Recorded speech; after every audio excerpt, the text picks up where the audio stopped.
PM Anwar berani membatalkan rumah terbuka kerajaan sebab katanya kerajaan perlu berjimat. Sudahlah last minute bagi pengumuman. Banyak pihak yang dah terlibat. Macam caterer, kru, sewaan dewan, kanopi, pekerja part time. Pastinya sudah lama ditempah atau ada yang dah bayar deposit. Atau the worst case, the worst scenario lah.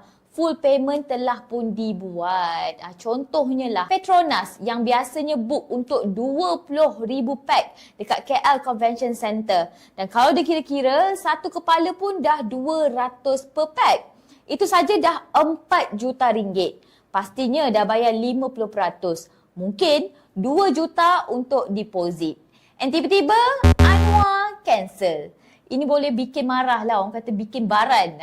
Nak batal last minute, ini bukanlah langkah jimat tapi langkah burn semua book payment. Kontrak dah sign, peruntukan dah lulus, venue dah confirm. Nak tarik break sekarang memang akan rugi berganda. Siapa nak tanggung ni?